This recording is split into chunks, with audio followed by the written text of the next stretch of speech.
Salam, hər vaxtınız xeyir olsun, hörmətli izləyicilər. Hər birinizi xoş gördük. Növbəti dərsimizə başlayıram.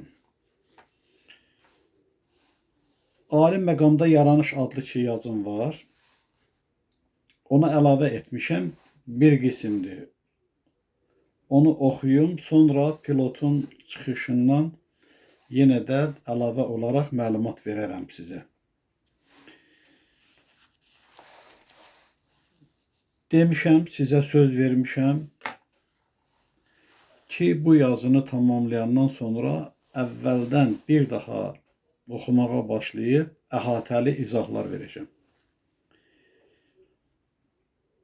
Çox güman ki, bir çox insanlara qəribə gələcək bu söhbətlərim. Nə olar? Olsun. Ancaq mən əminəm və inanıram ki, bu öz müsbət nəticəsini mütləq verəcəkdir.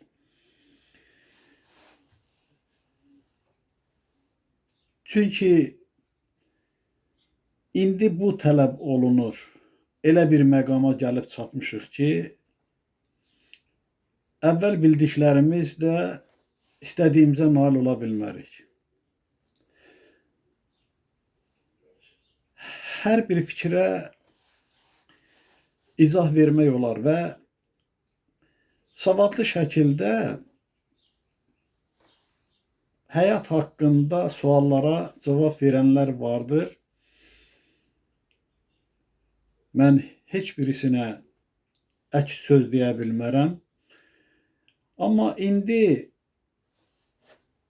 böyük bir dövrün tamamlanması ilə əlaqədar olaraq biz məqama, zamana uyğun söhbətləri müzakirə etməliyik. O həqiqətlər aşkarlanmalıdır, bilinməlidir.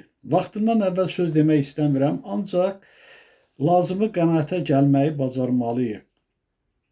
Odur ki, bu kimi söhbətlərə kim diqqət kəsilirsə, onlar da qazanacaqlar.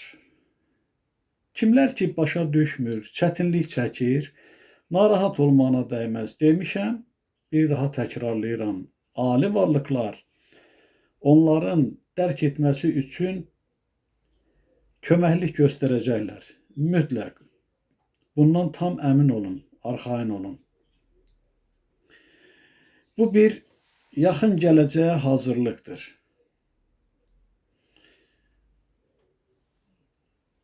Musiqi notlarını bilmədən musiqi əsəri çalmaq çətindir. İnsan cəhd edər, çalışar, müəyyən musiqiləri ifa edər. Ancaq elə əsərlər var ki, onu notsuz çalmaq çox çətindir. Gərək o qədər fitri istedada malik olasan ki, o usluq deyirlər də, eşitməklə onu oxşadasan, təkrarlayasan. Amma olduğu kimi çalmaq mümkün deyil. Bu söylədiklərim ki var, sanki 7 səsli musiqi notlarıdır. Onlar haqqında sizlərə məlumat verirəm, izahlandırıram, sizdə təəssürat yaranır və mürəkkəb fikirlər meydana çıxanda onu asanlıqla qavrayırsınız. Əsas məsələ odur ki, biz məntiqə istinad edək. Yeri gəlsə, elmə də müraciət eləyək. Görək nə dərəcədə bu söhbətlərdə həqiqət sirlənib və aşkarlanmaqdadır. Əks halda biz lazımı qədər məsuliyyətimizi artıra bilmərik. Hansı ki, bizdən o gözlənilir və zamanı gələndə də tələb olunacaq. Bu mənada tələb olunacaq ki, biz sözümüzdə, söhbətimizdə, davranışımızda, əməllərimizdə bizdən gözləniləni əks etdirək və onu sağlam düşüncəmizlə, doğru davranışımızla, həyata doğru düzgün münasibətimizlə təsdiqləyək. İndi buyurun qulaq asın. Aram-aram oxuyacağım. Çox da deyil. Mən sizlərə söz vermişəm ki, ali məqamdakı həyat tərzindən söhbət edəcəyəm. Hansı ki, o söhbət indiyə qədər edilməyib. Burada da onun müəyyən çalarları vardır ki, insanlar onu olduğu kimi başa düşə bilməz və yaxud da qəbul etməzlər. Nə etməli? Buyurun, qulaq asın. Özünüz özlüyünüzdə yəqinlik hasil edin. Ağlımızın qəbul etdikləri olan kimi, qəbul etmədikləri isə olmayan kimi başa düşülür tərəfimizdən. Olan nədir? Olmayan nədir onda? Olan dərkimizdə qərarlaşandır. Olmayan, təkamüllə dəyişməyə məruz qalanın son anı ilə yeniləşməsinin ilk anı arasındakı keçid məqamıdır. İzahları sonra verəcəm, təkrar oxuyanda, bütün incəlikləri ilə. Dəyişmə eyniliyin fərqli təzahürüdür. Bu hal baş verməsə, həyat yaranmaz və yaşanmazdı. Ali də, adi də özüdür mütləq həqiqətin. Göylərdə axtarsaq da yerdə tapırıq onu. Əslində səmada deyil, hər ucalığın fövqündədir Allahımız. Bu ehtiramla sevək onu. Tanrımızı ayrı sanmayaq o ülviyyətdən.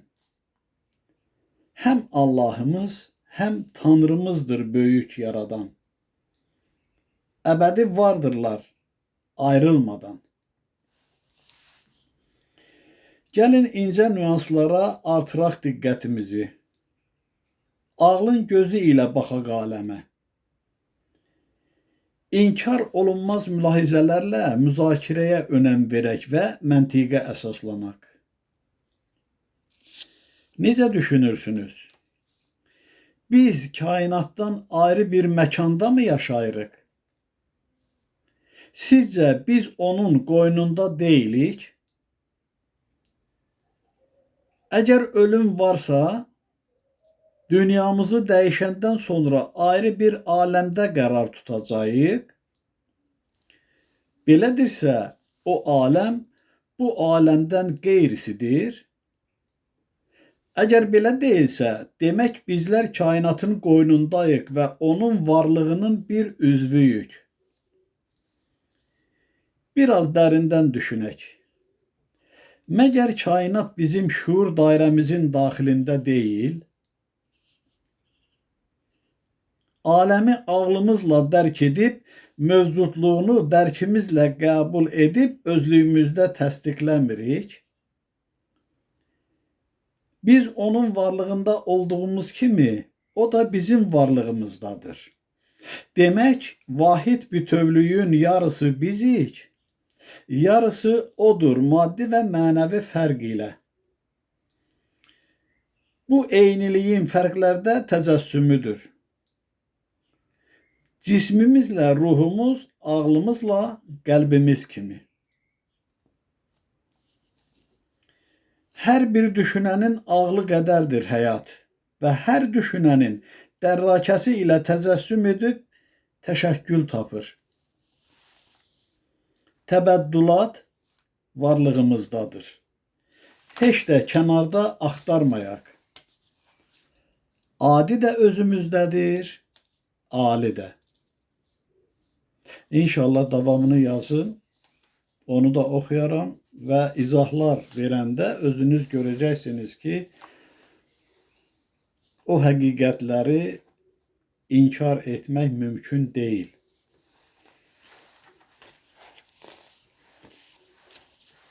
İndi isə istəyirəm pilotun dediklərini nəzərinizə çatdırım.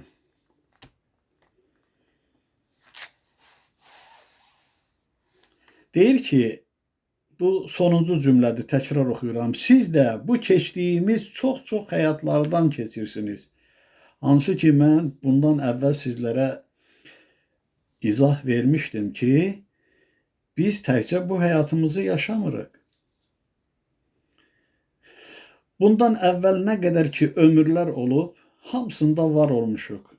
Əcdadlarımızın varlığında özləri olmuşuq və dəyişmələrlə, yeniləşmələrlə gəlib indiki məqamda qərar tutmuşuq və bu dəyişmələr də gələcək nəsillərlə davam edir. Beləliklə, həm maddi, həm mənəvi aləmdə müvəqqəti ömür mərhələləri ilə devrələr tamamlanır. Biri-birini əvəz edir. Maddi həyatdan mənəvi həyata, mənəvi həyatdan maddi həyata keçməklə əbədi ömür yaşanır. Bütün bunları keçə-keçə sizlər həm xoşbəxt, həm bədbəxt anlar yaşayaraq öz DNK-larınızda iz qoyursunuz. Hansı ki, söhbətlərimdə mən sizlərə demişdim ki, elmdə deyirlər ki, DNK dəyişməzdir. Mən isə o fikri söylədim ki, o dəyişməyə məruz qalır. Zamandan asılı olaraq. O dərəcədə nəzərə çarpmaz dəyişmədir ki, biz elə başa düşürük ki, elə DNK necə vardırsa, elə də qalır. Amma görürsünüzmü? Bunu pilot da deyir. DNK-da dəyişmələr olur. Mövcud zamana uyğun olaraq, təsir amilləri ilə. Bu, hər bir varlıqda özünü göstərir. İlahi dərsdə Uca Allahımız mənə dedi ki, siz hibridlər yaradırsınız, dəyişmələr edirsiniz. Sonra calaq edirsiniz. Ancaq onu bilin ki, o calaq etdiyiniz meyvələr müəyyən zaman keçəndən sonra yenidən cırlaşacaq özünə qayıdışla. Bax, burada da o barədə deyilir ki,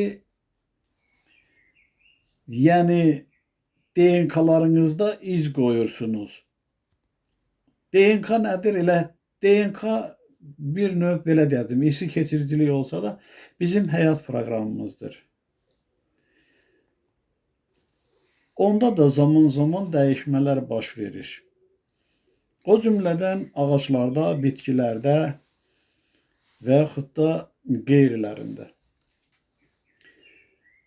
Biz əhəmiyyət vermirik, amma bir həqiqəti sizə deyim ki, hətta daşlarda belə dəyişmələr, yeniləşmələr baş verir. Ev tikdirənlər, kubik deyirik də, Bakıdan gəlmədir o, kəsilir və satışa verilir.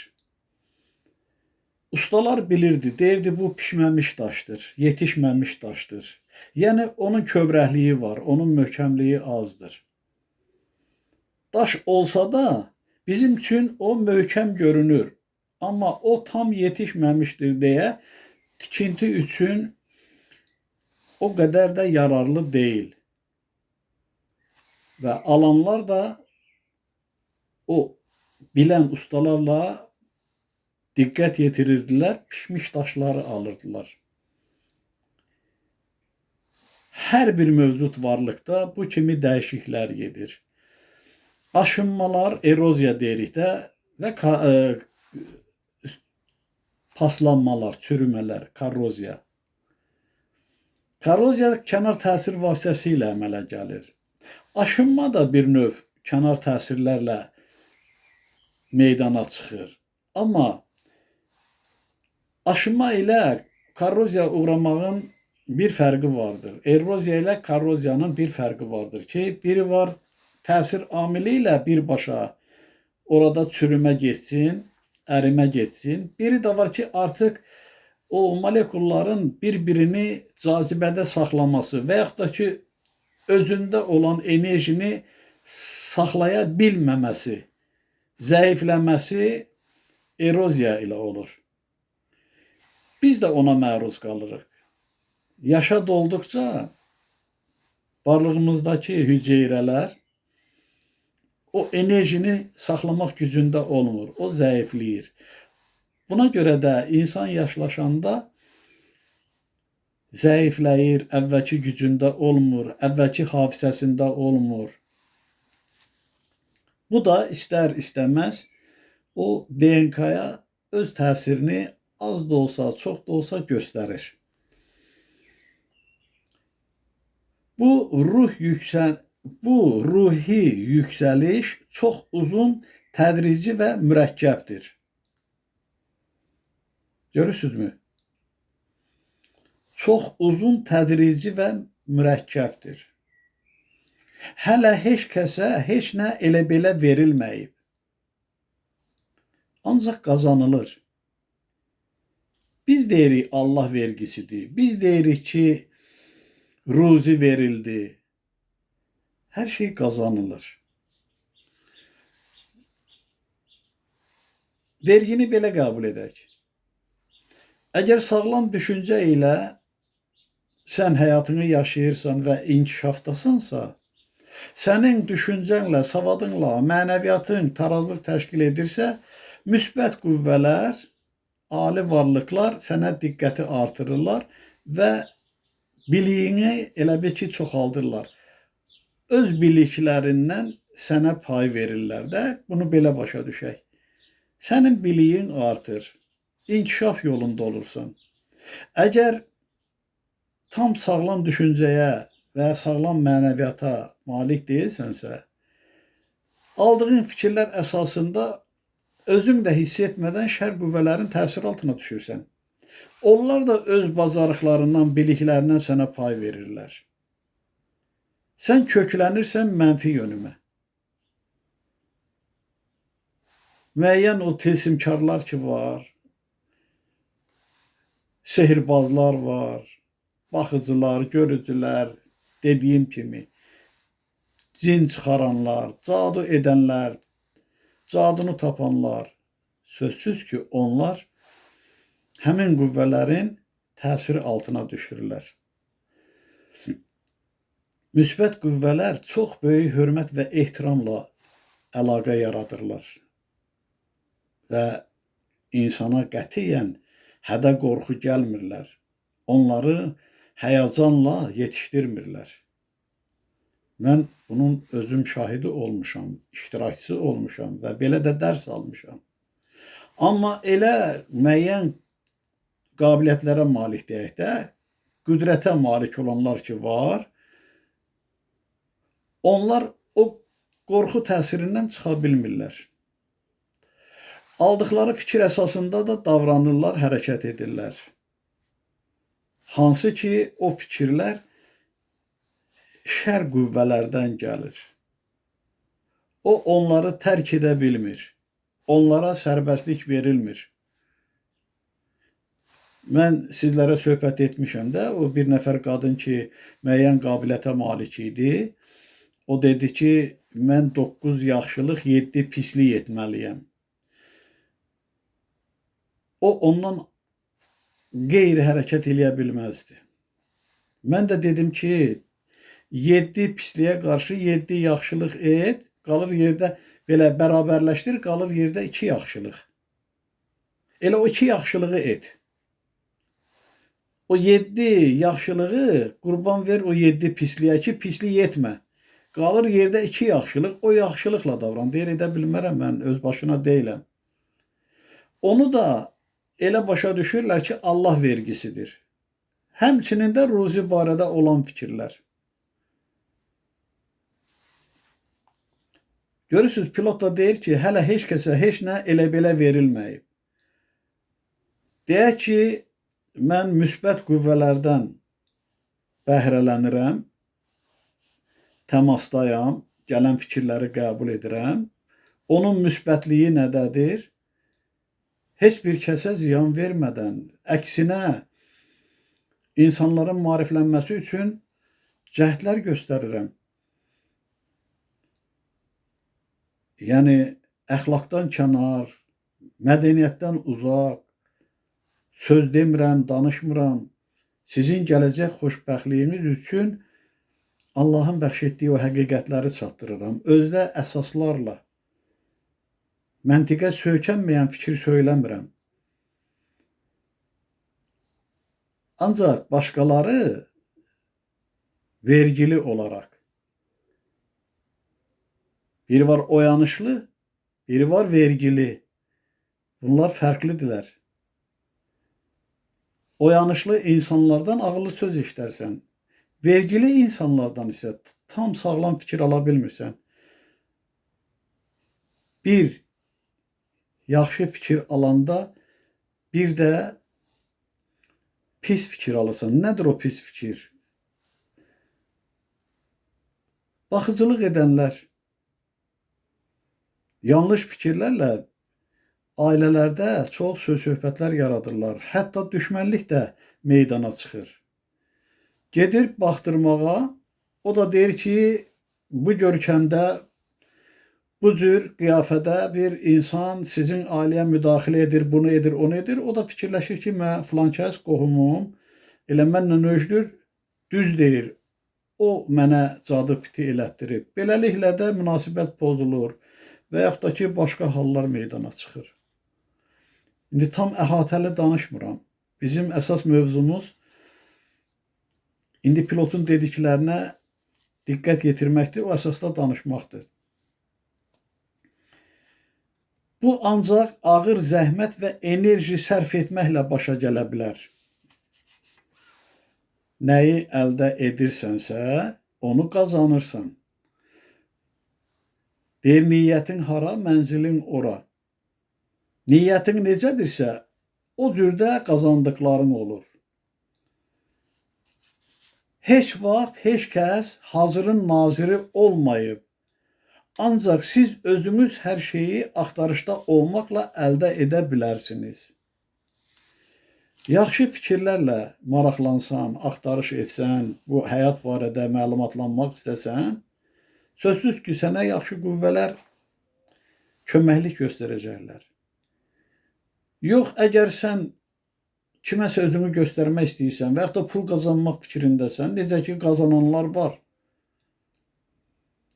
Onun içərisində kiməsə pislik etmək də var.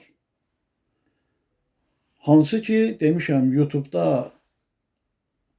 diqqət yetirsəniz, bu barədə çıxış edənlər var.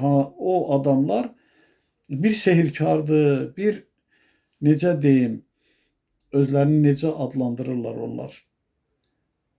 Qaçıb xaricə gediblər, oradan çıxışlar edirlər, etdiklərini danışırlar. Birinə yaxşılıq etmək üçün o birisinə pislik edirlər. Bu hallar da vardır. Necə həyata keçir o? O şər qüvvələrin köməyi ilə. Onu nüfuzda saxlamaq üçün, yəni ki, o müəyyən işlər var ki, onu həyata keçirirlər görünməz şəkildə. Görürsünüz, pilot xeyirxah varlıqdır, xoşməramlıdır və o qızlarla da kontakt yaradır və izahlar verir ki, bu hadisələr olacaq, bundan qorunmaq lazımdır və yaxud da ki, insanlara təbliğ edin, qoy insanlar doğru düzgünü başa düşsünlər. Görünməz varlıqdır da. Onun kimi də bədməramlı qüvvələr vardır ki, onlar da kim təsirə düşübsə, onların vasitəsi ilə bəd işlərini həyata keçirirlər. Bu, görünənlər içərisində də vardır. O, mafiyaların yaranmasıdır, quldur dəstəsinin olmasıdır, cinayəti işlərdə birləşənlərdir və eləcə də tərəqqipərvər insanlar istəyirlər ki, bəşər üçün nəsə bir yaxşılıq etsinlər, onları məlumatlandırsınlar ki, dirçəliş olsun, insanlar arasında mehribanlıq yaransın, əmin-amanlıqda yaşasınlar. hansı tərəfə üz tutarsansa, önəm verərsənsə, o əsasda da sən inkişaf edəcəksən müəyyən bir zamana qədər. Tərəddüd edənlərsə hələ hazır deyillər. Sadəcə olaraq onların inkişafı bu həyatda deyil, başqa həyat və başqa şuur səviyyələrində ola bilər. Hər kəsin öz musiqi tərənnümü və tezliyi var. Elə bir adam yoxdur ki, biri birinə oxşasın. Nə qədər oxşasa da orada bir fərq vardır. Cüzvi də olsa. Bu onların şuuri qavrama keçdiyi sınaq və dərslərlə əlaqədardır. Və hər bir kəs də özlərinin pis ya yaxşı tezliklərindədir. Nə ilə köklənirlərsə, fərq belə də yaranır. Mövzuya yaxın olmayanlar, bunu bilməyənlər və çətin başa düşənlər sadəcə hələ sizin kimi inkişaf etmədiklərinə görə onlardan mütəəssir olmaq olmaz. Yəni, hələ sizin kimi deyir, inkişaf etməyiblər, həyatı başa düşmürlər. Ona görə də onlardan mütəəssir olmaq olmaz. Onlar dönüş də edə bilərlər. Başa düşməyərəkdən o işləri görürlər. Elələr də var ki, artıq başa düşərəkdən hər hansı tamahla, hər hansı bir təsirlə yanlış yolla irəliləyirlər və belə də davam edirlər. O bir nəfər ki var idi, mənimlə görüşmək arzusundaydı. Görüşdük. Deyirdi ki, il yarımdır ki, mən oğlunuza yalvarıram ki, sizinlə məni görüşdürsün. İndi şükür ki, sizi tapdım. Bir xeyli söhbət etdik. Nəhayətdə mən ona Qəyüdnamə kitabından birini verdim ona. Yəni, özünə qayıdış adlanan kitabdan verdim. Özümdə birbaşa dedim ona. Dedim, bu kitabı verirəm sənə. Oxuyarsan. Əgər sən düz yoldasansa, o kitabı da gətirib gələcəksən məndən yenidən görüşməyə. Yox, əgər düz yolda deyilsənsə, sən gəlməyəcəksən və bir daha mənimlə görüşməyəcəksən. Və belə də oldu. Aşağı səviyyədə, yəni ki, kasıbyana yaşayan insanlar idi də, necə deyim, nə tam kasıb deyildilər, nə də imkanlı deyildilər. O sonra yanlış yol tutdu, ekstrasenslik etdi və hal-hazırda da edir. Yaxşı da pul qazanır. Özü üçün bahalı maşın aldı. Bir maşın aldı, atasına verdi. Onun da köhnə bir 011'i var idi, Jigulisi var idi. Sənətkar adam idi, öz tükü üstündə dolanan insandı. Evlərini, eşiklərini 2 mərtəbə tikdirdi, düzəltdi, elədi. Bir dəfə mən rastlaşdım onunla təsadüfən. Dedim, işlər nətəridir? Dedi, şükür Allaha, Allah bir ruzi verib, yaxşıdır vəziyyət. Dedim, olsun təki. Və mən bilirəm ki, o düz yolda deyil. Kimdə ki, oyanış baş verir, lap vergi adlandıraq. O, haqqa, ədalətə, Allahımıza xidmət etməlidir. Allaha xidmət etmirsə, o mütləq şeytana xidmət edəcəkdir. Və belə də edir.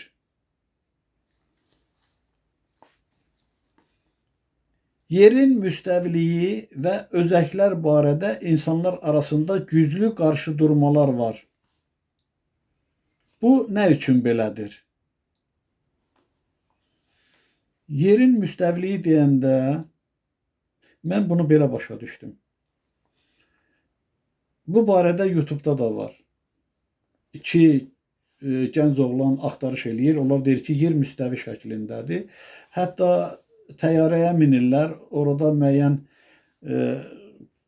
proseslər keçirirlər, sübut üçün ki, Bax görürsünüzmü, təyyarə üfüq istiqamətdə gedir. Əgər yer kürəvi olsaydı burada dəyişmə olardı. Nədir, nə deyil? Belə söhbətlər edirdilər ki, öz dediklərini təsdiqləsinlər ki, yer müstəvi halındadır.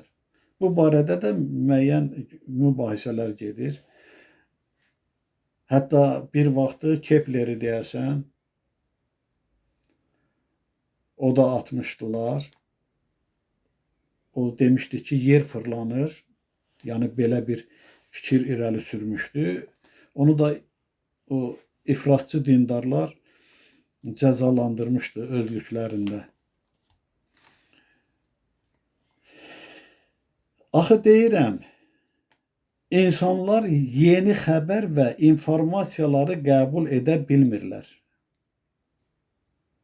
Bu adi bir prosesdir. Belə ki, heç kəs yeni təsəvvürlər yaratmaq istəmir.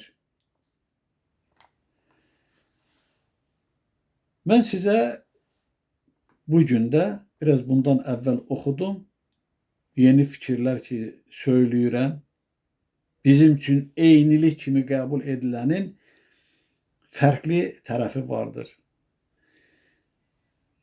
Bu həyat bütövdür, tamdır, ancaq iki yarımlarla, biri maddi, biri mənəvi olaraq.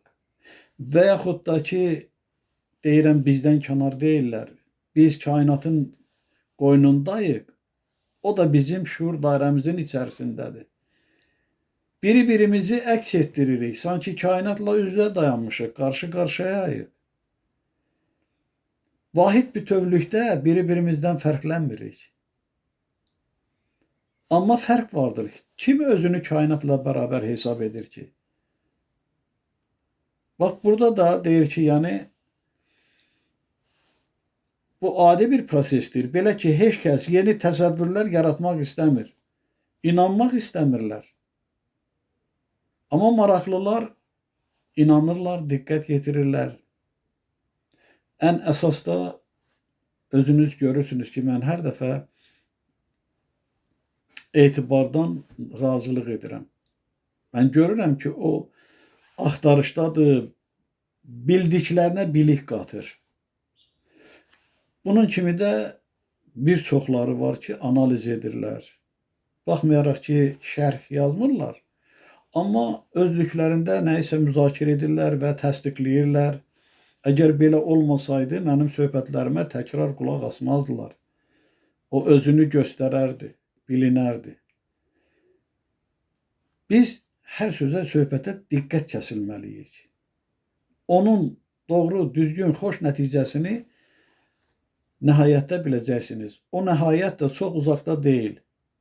Mən sizi o məqama hazırlayıram. Bu mənadakı bildiklərimi deyirəm.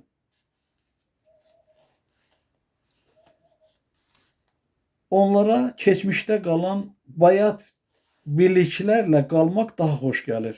Görürsünüzmü? Bax, sağ olsun. Pilot nə gözəl söhbət edir. Niyə inanmayaq ona? O da bir mələkdir. Hansı ki, mənim zənnimcə 7 mələk oldu. Mənim zənnimcə. Çünki bir-birlərinə məni təhvil verirdilər. Hərə öz biliyi ilə məni məlumatlandırırdı. Sonra razı qalanda deyirdilər ki, indi sizlə növbəti adını da deyirdilər, yadımda qalmayıb ki, o mələk məşğul olacaqdı. Deyir, onlara keçmişdə qalan onlar da, yəni belə indi yazılıb, onlar keçmişdə qalan bayat biliklərlə onlara, üzr istəyirəm, düz yazılıbdır. Onlara keçmişdə qalan bayat biliklərlə qalmaq daha xoş gəlir. Ona görə də razılığa gəlmirlər. Mən ki, bir-iki dəfə təkrarlamışam. Nə vaxta qədər biz əlif zəbər ə, bey zəbər bə, tey zəbər tə deyəcəyik. Yenilik olmalıdır. Çünki yeni həyat gəlir qarşıdan. Ona hazırlaşmalıyıq. Kosmosa qalxacaq kosmonavtlar ki var, o şəraiti yerdə hazırlayırlar ki, fəzada necə davranmalıdırlar, necə dözümləri var və yaxud da ki, kosmik gəmidən çıxıb nə isə nasaz olan və yaxud da ki, təmirə ehtiyacı olan bir işi görmək üçün çıxırlar gəmidən və o işi görüb yenidən daxil olurlar. O şəraiti burada yaradırlar, yerdə yaradırlar ki, orada o işi apara bilsinlər. Bu da gələcək həyat üçün bir hazırlıqdır ki, o mənəvi həyat ki deyirəm, ağıl və fərəh dünyası. Orada yaşamağı bacaraq, uyğunlaşaq ona ki, biz özümüzü necə aparmalıyıq, nələrə önəm verməliyik və əgər bu biliyə sahib olmarıqsa, orada necə davranacaq və yaxud da ki, o məqama keçə biləcək, yoxsa yox. Təzyiq göstərmək lazım deyil. Hər şey özü yaranır. Yəni, heç kimi məcbur etmək olmaz ki, sən bunu mütləq bilməlisən. Azadsınız. Mən məlumat verirəm və izahlar edirəm ki, bu sizə lazım olacaq. Amma mənim o ixtiyarım yoxdur ki, kimisə məcbur edəm. Heç öz evladlarımı belə məcbur etmirəm ki, siz bunu bilməlisiniz. O fikir, o istək varsa buyursun, qulaq assın, suallar versin, analiz eləsin. Və burada da deyir ki, təzyiq göstərmək lazım deyil. Hər şey özü yaranır. Onlar ağır dərs və sınaqlardan sonra irəliləməyə başlayırlar. Ağıllı adamlar öz işlərinə dərin maraq göstərərək hər şeyə nail olurlar. Cahillər isə ağrı, müsibət, faciə, xəstəlikdən keçərək bu yola gəlib çıxırlar. Necə olur bu? Mən poliklinikada işləyəndə bir həkim, indi iş yoldaşıyıq da, çətin bir işə düşmüşdü. Oğlu onları yaman günə qoydu. Axırda yazığın yaxşı da insan idi. Dünyasını dəyişdi dərddən.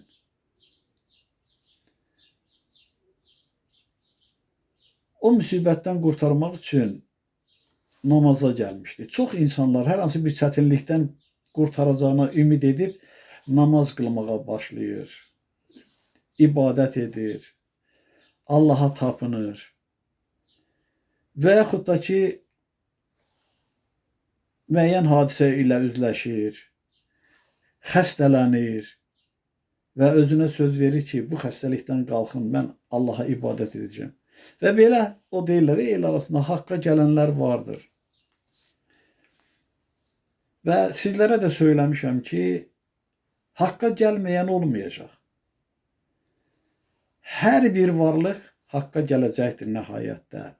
Cəhənnəm əzabı görənlər də mütləq o sıxılmalarla oyanacaqlar. Haqqın varlığını qəbul etməli olacaqlar.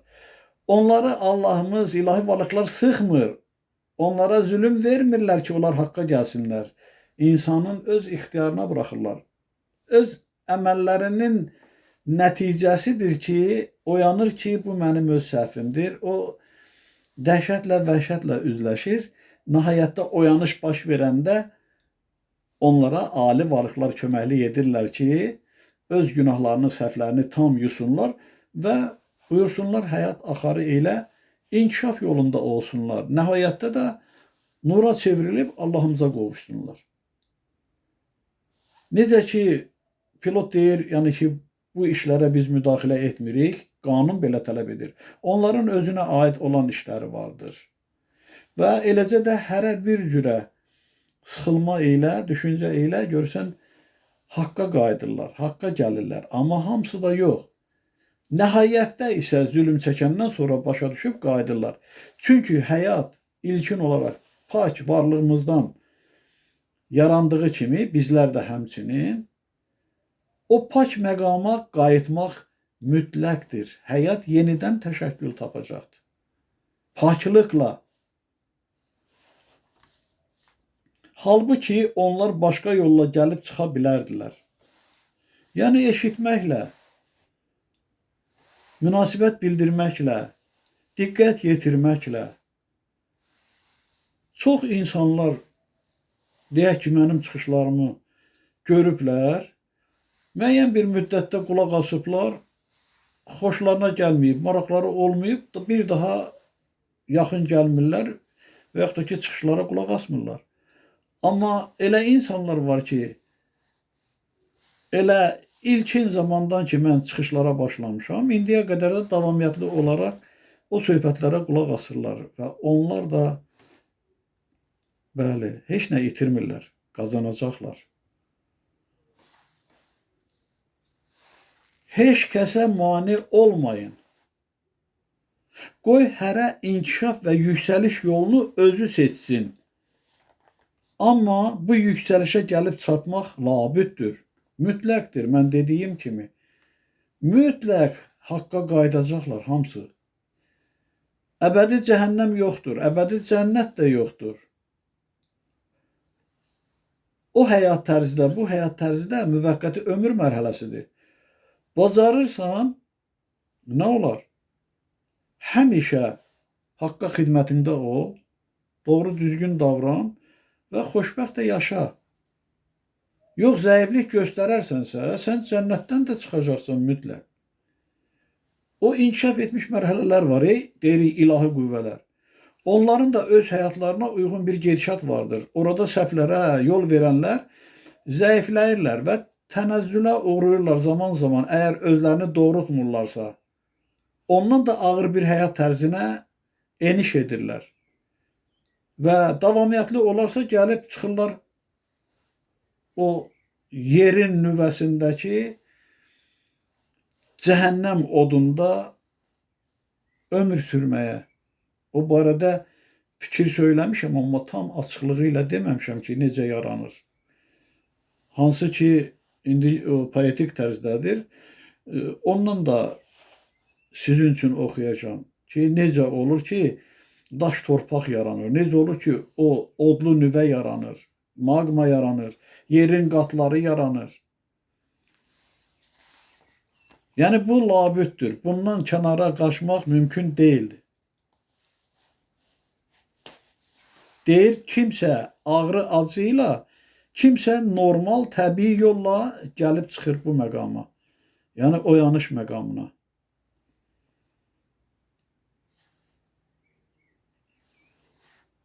Burada söhbətimi tamamlayıram, çünki vaxtımız gəlib yetişib.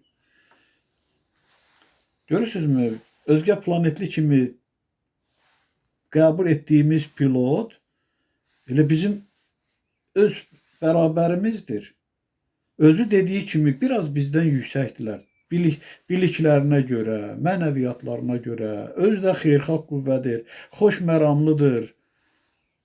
Vaxt gələcək, bilmirəm, oxudum bundan əvvəlkində, yoxsa buradadır mı o? Biz görüşəcəyik, görəcəyik bir-birimizi və xoş da qəbul edəcəyik. Məni dinləyən hər bir kəsə hörmət və ehtiramla təşəkkürümü bildirirəm. Sizinlə bahəm hörmətli ilahi varlıqlara təşəkkürümü izhar edirəm. Ana yurdumuza, ana torpağımıza, ana vətənimizə təşəkkürlüyəm. Şükür edirəm Allahımızın varlığına. Minnətdaram Allahımıza əbədi olaraq və əbədiyyən də o uca varlığın səcdəsindəyəm. Mənim ancaq tövsiyəm bu olar ki, sizə bacardığınız qədər diqqətli olun, diqqət yetirin bu söhbətlərə. İndi kim nə dərəcədə inanır, inanmır, özü bilər. Mən isə hər birinizə özümə arzuladığım xoş niyyətli arzularımı sizə də arzulayıram. Sağ olun, salamat qalın. Növbəti görüşümüzə, söhbətimizə dək.